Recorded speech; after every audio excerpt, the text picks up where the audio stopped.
Okay. आए हुए सभी को प्रभु यीशु मसीह के नाम से मेरा प्यार भरा सलाम। परमेश्वर आप सभी को आशीष करे। ओके। सो आज के दिन भी हम लोग जो है कुछ बातों को ध्यान करेंगे।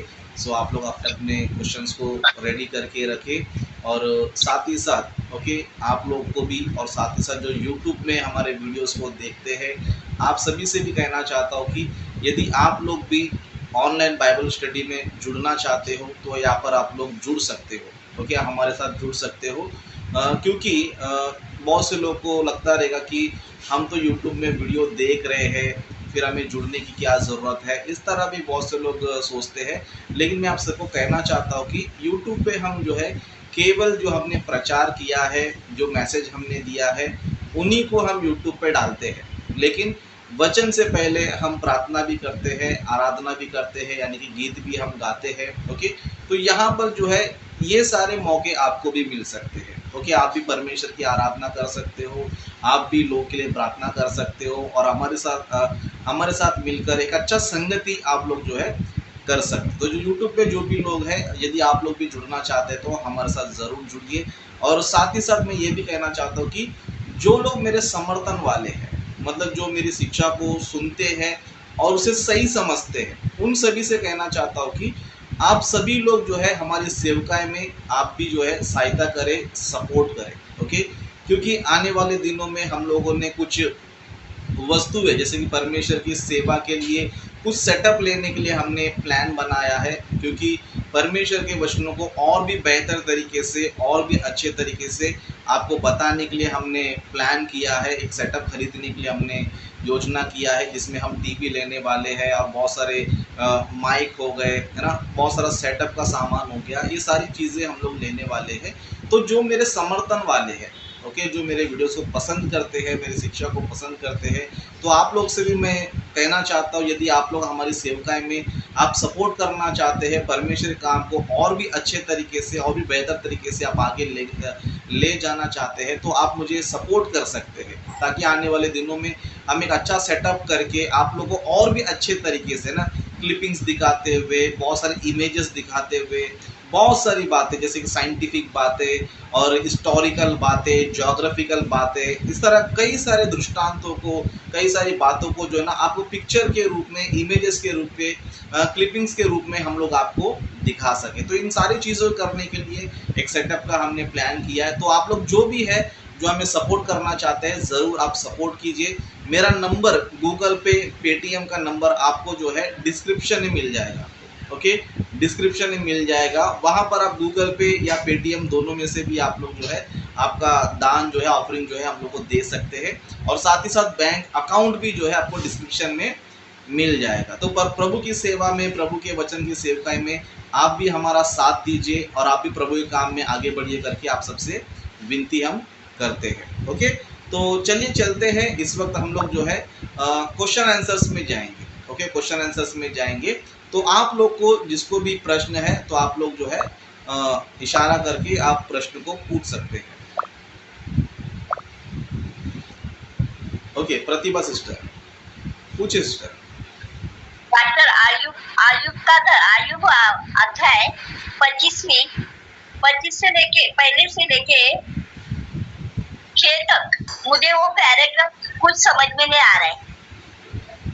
प्रतिभा सिस्टर पूछ रहे कि अय्यूब की पुस्तक में जो 25वां अध्याय है उसके बारे में आप मुझे थोड़ा बताइए क्योंकि मैं पढ़ रही हूँ तो मुझे समझ में नहीं आ रहा है। ओके तो यहाँ पर मैं पढ़ता हूँ फिर उसके बाद जो ना आपको एक्सप्लेन करता हूँ। तब शूही बिल्दात ने कहा, प्रभुता करना और भय मनवाना यह उसी का काम है।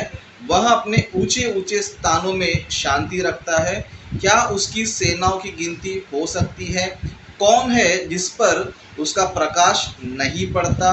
फिर मनुष्य परमेश्वर दृष्टि में धर्मी कैसे ठहर सकता है? जो स्त्री से उत्पन्न हुआ है वह कैसे निर्मल हो सकता है? देख उसकी दृष्टि में चंद्रमा भी अंधेरा ठहरता है और तारे भी निर्मल नहीं ठहरते। फिर मनुष्य की क्या गिनती जो कीड़ा है और आदमी कहाँ रहा जो केचुआ है। ओके तो यहाँ पर जो जो बातें लिखी गई है ओके इसको समझने से पहले हमें जो है इन बातों का बैकग्राउंड पता होना चाहिए है ना। ये बातें क्यों हो रही है, कौन कर रहा है, क्यों कर रहा है, ये सारी बातें हमें पता होना चाहिए। ओके, तो अय्यूब की पुस्तक में विषय क्या है बोलेगा तो अय्यूब जी जो है धर्मी मनुष्य है। ओके, खरा मनुष्य है, मतलब अय्यूब का जीवन जो है बहुत ही पवित्र है और बहुत ही अच्छे व्यक्ति है ना, बहुत ही अच्छे व्यक्ति थे और परमेश्वर का भय मानते थे। ओके, और अपना जीवन भी क्या करते थे, अच्छी तरह जीवन बिताते थे। लेकिन बीच में क्या हुआ बोलेगा तो परमेश्वर ने क्या किया, अय्यूब जी का परीक्षा लिया। ओके, अय्यूब जी का परीक्षा लिया क्योंकि शैतान ने जो है कहा कि अय्यूब जो है बिना स्वार्थ के, मतलब बिना स्वार्थ के, यानी कि शैतान परमेश्वर से कहते हैं कि आपने उसे सब कुछ दिया है, धन दिया है, संपत्ति दिया है, सब कुछ आपने दिया है, इसीलिए वो आपका क्या कर रहा है, भय मान रहा है। तब परमेश्वर कहता है कि मेरा दास अय्यूब ऐसा बिल्कुल भी नहीं है, वो खरा है, वो सीधा है और मेरा भय मानने वाला व्यक्ति है। तो शैतान ने क्या किया, ठीक है एक बार परीक्षा करो, देखो फिर वो क्या करेगा, तुम्हारा मुंह पे तुम्हारा निंदा करेगा। तब परमेश्वर क्या करते पता है, उनकी परीक्षा लेते। तो परीक्षा में क्या होता है, उनका जो भेड़ बकरी जो भी उनका प्रॉपर्टी था है ना, वो सब चले गए, खत्म हो गए। इवन उनके बच्चे भी जो है मर गए और साथ ही साथ जो है उनका शरीर भी, ओके, शरीर में भी बहुत सारे सर से लेकर पांव तक क्या हो गए, पूरा उनका शरीर भी डैमेज हो गया। ओके, तो अय्यूब जी यहाँ पर क्या कैसे नजर आ रहे हैं, बहुत ही बुरी परिस्थिति में नजर आ रहे हैं। ओके, बहुत ही बुरी परिस्थिति में नजर आ रहे हैं। तो उस समय जो है, जो अय्यूब के जो मित्र थे, ओके, अय्यूब के जो मित्र थे वो अय्यूब से मिलने आए थे और अय्यूब से मिलने के बाद उनको उनकी हालत देखने के बाद, उनकी परिस्थितियों को देखने के बाद अय्यूब के मित्रों को ऐसा लगता था कि सच में अय्यूब ने कोई ना कोई बड़ा पाप किया है, इसके लिए इतना बड़ा मुसीबत जो है अय्यूब जी के जीवन में आया है। मतलब उनके मित्रों का सोच क्या था, उनके मित्र ये सोच रहे थे कि अय्यूब ने कौन सा तो बड़ा पाप किया है, इसके लिए परमेश्वर ने क्या किया, उनको दंड दिया है, उनको जो है इतना बड़ा मुसीबत दिया, उनका प्रॉपर्टी चले गया, धन संपत्ति चले गया, बच्चे चले गया, प्लस ये शरीर में जो है भयंकर बीमारी क्या कर रहा है, लेकर चल रहा है। तो अय्यूब के मित्रों का सोचना यह था कि बहुत ही बड़ा पाप किया है। लेकिन अय्यूब जी क्या करते थे कि मैंने कोई भी पाप नहीं किया है, कोई भी अपराध नहीं किया है, मैं तो अपने आप को बहुत ही सेफ रखता हूँ, मैं ना किसी को बुरी नज़र से देखता हूँ, ना किसी का लालच करता हूँ, ना किसी का मैं नुकसान करता हूँ, मैं बहुत अच्छा व्यक्ति हूँ, फिर भी परमेश्वर ने मेरे साथ ऐसा क्यों किया करके अय्यूब जी जो है उनके मित्रों से वाद विवाद करते थे। लेकिन उनके जो मित्र थे वो क्या करते थे, दोष लगा, तुमने कोई ना कोई अपराध किया रहेगा, कोई ना कोई पाप किया रहेगा। तो इसीलिए इसमें एक मित्र बिल्दाद का कतन, वो भी क्या करते हैं, कुछ बातों को बताते, जैसे कि यहाँ पर लिखा है, तब शूही बिल्दाद ने कहा, ओके, शूही बिल्दाद ने कहा, प्रभुता करना और भय मनवाना यह उसी का काम है, वह अपने ऊंचे ऊंचे स्थानों में शांति रखता है। मतलब परमेश्वर के बारे में बता रहे कि प्रभुता करना मतलब राज्य करना।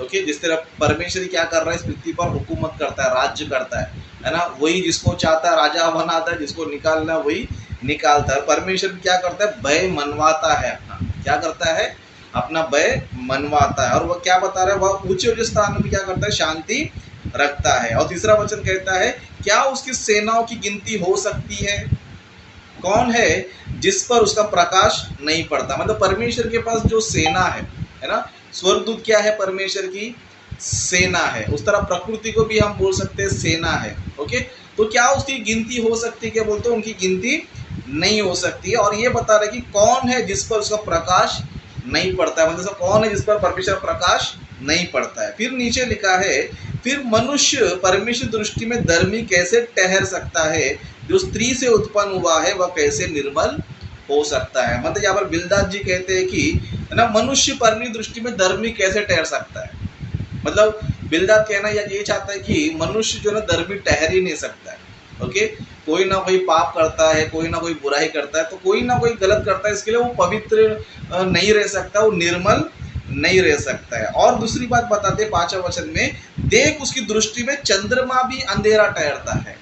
ओके, मतलब एक तरफ जो है ये लोग जो है अय्यूब को बोल रहे कि मनुष्य धर्मी नहीं ठहर सकता है और परमेश्वर दृष्टि में निर्बल भी नहीं ठहर सकता है। मतलब मनुष्य जो है एक साफ सुथरा पवित्र भी नहीं दिख सकता है। और साथ ही साथ तुरंत क्या करते पता है, चंद्रमा के बारे में बताते, चंद्रमा के कि चांद को भी देखो, है ना, इंसान को देखो तुम और उस पर क्या करो, चांद को भी देखो। चांद भी क्या नहीं है परमेश्वर दृष्टि में, निर्मल नहीं है, मतलब उसमें भी क्या है, थोड़ा थोड़ा दाग हमें नजर आता है। ओके, कभी कभी हम लोग चांद को देखते हैं, है ना, चांद को अगर हम ध्यान से देखेंगे समझो, व्हाइट तो दिखता है, लेकिन व्हाइट के साथ ही साथ हमें कुछ ब्लैक ब्लैक क्या दिखते हैं, हमें कुछ धब्बे जैसा हमें नजर आता है। मतलब चांद को भी देखते हैं तो पूरा क्या नहीं लगाता है, पवित्र, यानी कि पूरा व्हाइट हमें दिखता नहीं है, कहीं ना कहीं हमें धब्बे धब्बे नजर आते रहते हैं। फिर उसी तरह ये बताते कि 6 वचन में फिर मनुष्य क्या है ना, चांद ही उसकी दृष्टि में निर्मल नहीं है,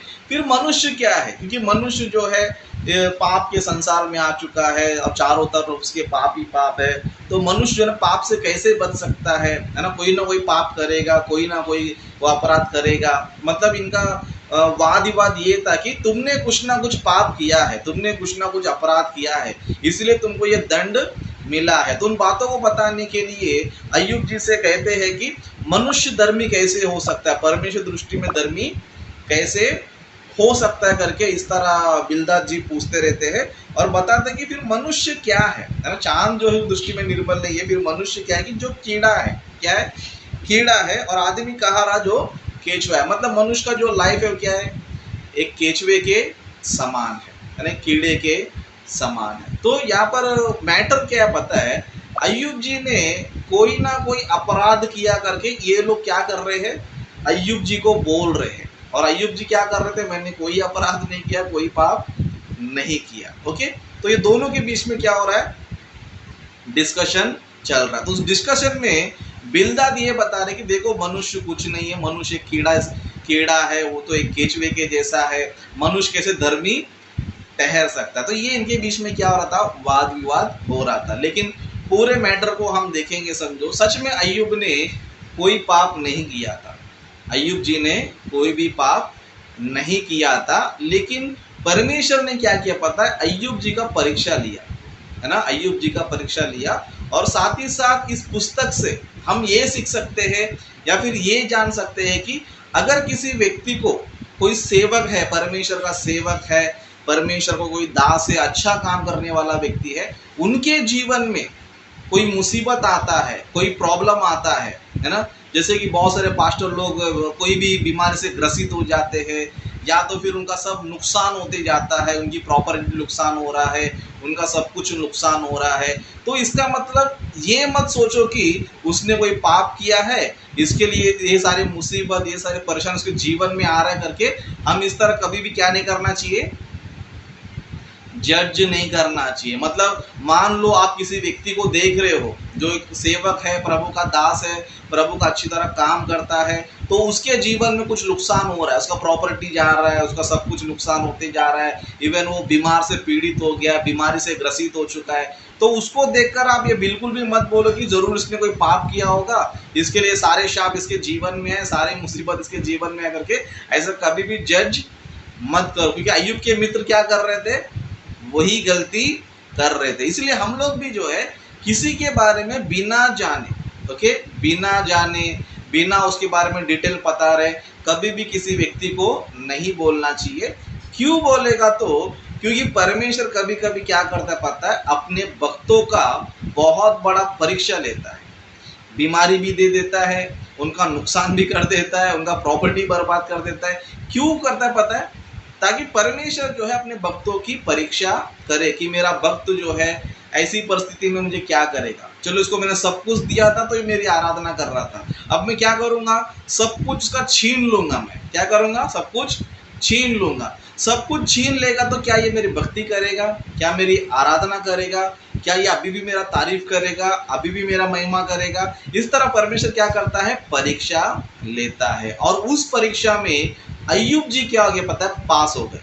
क्या हो गए, पास हो गए। सिर्फ परमेश्वर ने क्या किया पता है, उनको दुगुना आशीष दिया। क्या दिया, जितना उनके पास पहले था, फिर बाद में जब परीक्षा में पास हो गए उसके बाद परमेश्वर ने क्या किया पता, उनको दुगुना आशीष दिया है। तो इसीलिए हम लोग भी जो है, हमारे जीवन में भी कभी हमारे जीवन में कुछ नुकसान हो रहा है, हम सब लॉस होते जा रहे हैं, हम कुछ भी हमारे जीवन में कुछ अच्छा नहीं चल रहा है, पूरा सब कुछ खत्म होते जा रहा है, तो आपको जो है, हम सभी को जो है क्या करना चाहिए पता है, अंत तक अपने विश्वास को कभी नहीं छोड़ना चाहिए और कभी परमेश्वर की निंदा नहीं करना चाहिए, जिस तरह अय्यूब की स्त्री ने किया था।